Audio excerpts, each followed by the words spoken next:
ಇಟ್ಟರೆ ಆಯಿತು. ನೋಡಿ ನೋಡಿ ಹೇಗೆ ನೊರೆ ಇದೆ ಅಂತ. ಅಲ್ಲ ಆಯಿತಾ, ನೋಡಿ ಹೇಗಿದೆ ಅಂತ.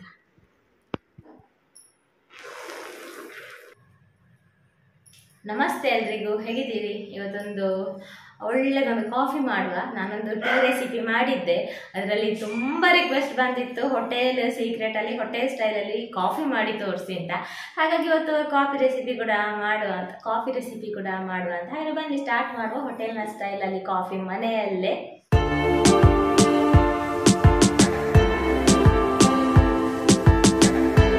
ಈ ಕಾಫಿ ಮಾಡುವ ಮೊದಲು ಉಂಟಲ್ಲ, ಹಾಲನ್ನು ಬಿಸಿ ಮಾಡಿ ಇಡಬೇಕು. ಇದು ನಂದಿನಿ ಪ್ಯಾಕೆಟ್ ಹಾಲಾಯಿತು. 1 ಗ್ಲಾಸ್ ಹಾಲು ತಗೊಂಡಿದ್ದೇನೆ. ಇನ್ನು ನಿಮಗೆ ಕಾಫಿ ತುಂಬ ದಪ್ಪ ಬೇಕಾದರೆ ಅರ್ಧ ಗ್ಲಾಸ್ ನೀರು ಹಾಕಿ, ಸ್ವಲ್ಪ ತೆಳು ಪರವಾಗಿಲ್ಲ ಅಂದರೆ ಒಂದಕ್ಕೆ 1 ಗ್ಲಾಸ್ ನೀರು ಹಾಕಿ ಹಾಲನ್ನು ಬಿಸಿ ಮಾಡಿ ಇಟ್ಟಿರಬೇಕು.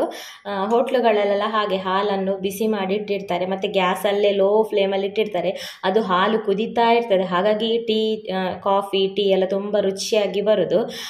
ಅದಕ್ಕೆ ಅದು ಅಂದರೆ ಕುದೀತಾ ತುಂಬ ಥಿಕ್ ಆಗ್ತದಲ್ವ ಹಾಲು. ಹಾಗೆ ಈಗ ನಾನು ಮೊದಲು ಕುದಿಸಿಡುವ ಹಾಲನ್ನು. ಈಗ ಹಾಲು ಕುದೀತಿರುವಾಗ ಕಾಫಿ ಮಿಕ್ಸ್ ರೆಡಿ ಮಾಡಿಡುವ. ನೀವೆಷ್ಟು ಕಾಫಿ ಮಾಡ್ತೀರಾ ಅಷ್ಟು ಕಾಫಿ ಪುಡಿ ತಗೊಳ್ಳಿ. ನಾನಿಲ್ಲಿ 1 ಸ್ಪೂನಷ್ಟು ಕಾಫಿ ಪುಡಿ ತಗೊಂಡಿದ್ದೀನಿ. ಇದು ಒಂದೇ ಕಾಫಿ ಅಲ್ಲ, ಇದರಲ್ಲಿ ಜಾಸ್ತಿ ಆಗ್ತದೆ. ಮತ್ತು ಸ್ವೀಟಿಗೆ ಅನುಸಾರವಾಗಿ ಸಕ್ಕರೆ. ಈಗ ಅದಕ್ಕೆ 1 ಸ್ಪೂನಷ್ಟು ಸಕ್ಕರೆ, ಹಾಗೆಯೇ ಸ್ವಲ್ಪ ಒಂದು ಅರ್ಧ ಚಮಚದಷ್ಟು ಸ್ವಲ್ಪ ಬಿಸಿ ನೀರು, ತುಂಬ ಬಿಸಿ ಅಲ್ಲ, ಈ ರೀತಿ ಹಾಕ್ಕೊಂಡು ಇದನ್ನು ಒಳ್ಳೆ ಮಿಕ್ಸ್ ಮಾಡಬೇಕು. ಈ ಸಕ್ಕರೆ ಎಲ್ಲ ಕರಗಬೇಕು, ಹಾಗೆಯೇ ಕಾಫಿ ಕೂಡ ಕರಗಬೇಕು. ಅಷ್ಟೊತ್ತಿದನ್ನು ಈ ರೀತಿ ಬೀಟ್ ಮಾಡಬೇಕು. ತುಂಬ ದಪ್ಪಗೆ ಬರ್ತದೆ, ಅಷ್ಟೊತ್ತು ಬೀಟ್ ಮಾಡಬೇಕು.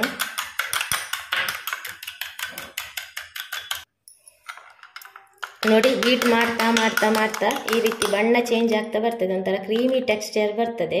ಇನ್ನೂ ಕೂಡ ಬೀಟ್ ಮಾಡ್ಬೋದು. ಹೋಟೆಲ್ಗಳಲ್ಲೆಲ್ಲ ಉಂಟಲ್ಲ ಈ ರೀತಿ ಮಾಡಿಟ್ಟಿರ್ತಾರೆ. ಇದನ್ನು ಹೀಗೆ ಮಾಡಿಟ್ಟಿರ್ಬೋದು, ಫ್ರಿಜ್ಜಲ್ಲಿ ಇಟ್ಟರೆ ಬೇಕಾದಾಗ ಯೂಸ್ ಮಾಡ್ಬೋದು, ಏನಾಗೋದಿಲ್ಲ ತುಂಬ ಪ್ರಮಾಣದಲ್ಲಿ ಮಾಡಿಡುವುದಾದರೆ.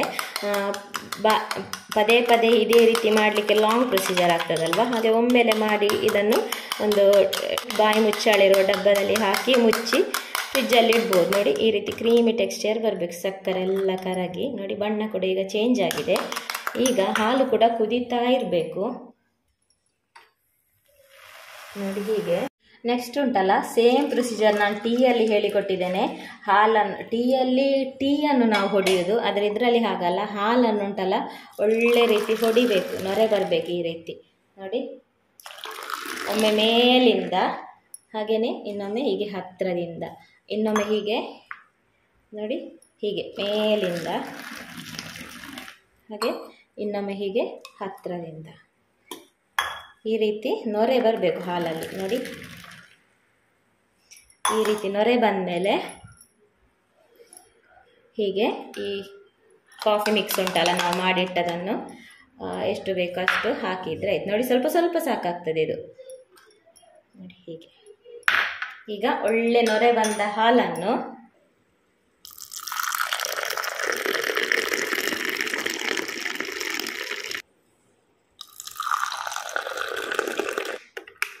ನೋಡಿ ಈ ರೀತಿ ಮಿಕ್ಸ್ ಮಾಡಿದರೆ ಆಯಿತು. ನೋಡಿ, ನಿಮಗೆ ತುಂಬ ದಪ್ಪ ಬೇಕಾದರೆ ಹಾಲು ದಪ್ಪ ಇಟ್ಟರೆ ಆಯಿತು. ನೋಡಿ ಹೇಗೆ ನೊರೆ ಇದೆ ಅಂತ. ಹೀಗೆ ನೋಡಿ, ಕರೆಕ್ಟ್ ಪರ್ಫೆಕ್ಟಾಗಿ ಹೋಟೆಲ್ ರುಚಿಯಲ್ಲಿ ಕಾಫಿ ರೆಡಿ ಆಯಿತು. ನೋಡಿ, ನೊರೆ ನೋಡಿ ಹೇಗಿದೆ ಅಂತ. ಎಷ್ಟು ಹೊತ್ತಾದರೂ ನೊರೆ ಹೋಗೋದಿಲ್ಲ.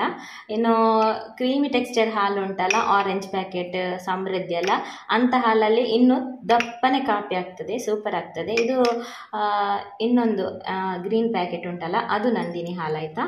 ನೋಡಿ ಹೇಗಿದೆ ಅಂತ. ಇನ್ನು ಕುಡಿಯುವ ಇದನ್ನು. ಹೋಟೆಲ್ ಸ್ಟೈಲಲ್ಲಿ ಕಾಫಿ ರೆಡಿ ಆಯಿತು. ನೊರೆ ನೋಡಿ, ಸ್ವೀಟ್ ಜಾಸ್ತಿ ಇದ್ರೆ ಸ್ವಲ್ಪ ಸಕ್ಕರೆ ಜಾಸ್ತಿ ಹಾಕಿ. ನಾನು ತುಂಬ ಸ್ವೀಟ್ ಹಾಕಲಿಲ್ಲ, ಲೈಟಾಗಿ ನನಗೆ ಕಾಫಿ ಇಷ್ಟ ಆಗೋದು, ಒಂಥರ ಅದರ ಕಹಿ ಇದ್ದರೆ ಸೂಪರ್ ಆಗ್ತದೆ. ನಿಮಗೆ ಸ್ವೀಟ್ ಕುಡಿಯೋರಾದರೆ ಸ್ವಲ್ಪ ಸಕ್ಕರೆ ಜಾಸ್ತಿ ಹಾಕಿ. ಅಂದರೆ ಕಾಫಿ ಮಿಕ್ಸ್ ಮಾಡುವಾಗ ಹಾಕಬೇಡಿ, ಹಾಲಿಗೆ ಸ್ವಲ್ಪ ಹಾಕಿ ಬಿಸಿ ಮಾಡಿ ಇಟ್ಟಿರಿ. ನೋಡಿದ್ರಲ್ವಾ, ಹೋಟೆಲ್ ಸ್ಟೈಲ್, ಹೋಟೆಲ್ ಸೀಕ್ರೆಟಲ್ಲಿ ಕಾಫಿ ರೆಸಿಪಿ. ಇವತ್ತಿನ ಈ ಕಾಫಿ ರೆಸಿಪಿ ನಿಮಗೆ ಇಷ್ಟ ಆದಲ್ಲಿ ಒಂದು ಲೈಕ್ ಮಾಡಿ ಆಯಿತಾ. ಹಾಗೆಯೇ ಹೊಸಬರಾಗಿದ್ದಲ್ಲಿ ಚಾನಲ್ಗೆ ಸಬ್ಸ್ಕ್ರೈಬ್ ಮಾಡಿ. ನಾನು ಸಿಗ್ತೇನೆ ನಿಮಗೆ ಮುಂದಿನ ವಿಡಿಯೋದಲ್ಲಿ. ಅಷ್ಟರ ತನಕ take care, bye, thanks for watching.